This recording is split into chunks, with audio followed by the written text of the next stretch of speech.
نجابتت واسم مثل یه سرپوش روی تلخیات، توی نگاه ستیزم تمام عمق عشق پیداست. یه روز آروم یه روز از عشق مثل توفانم انگاری، با تو هر روز یه جور خوبم.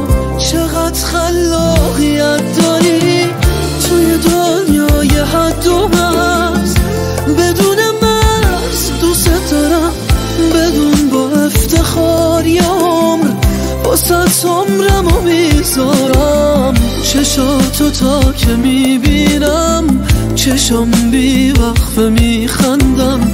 نگاه کن چی ازم ساختی، چقدر چشماتو نرمدم.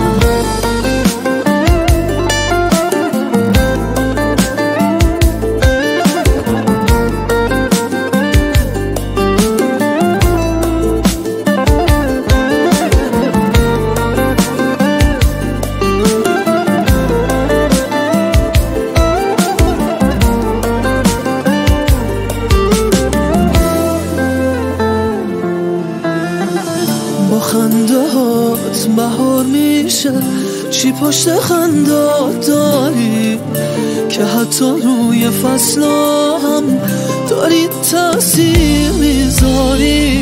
یه روز آروم یه روز از عشق مثل توفانم انگاری، با تو هر روز یه جور خوبم.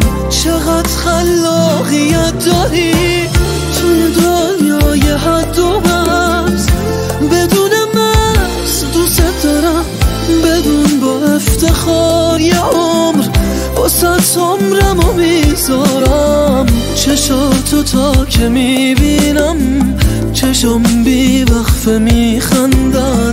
نگاه کن چی ازم ساختی، چقدر چشماتو نرمدم.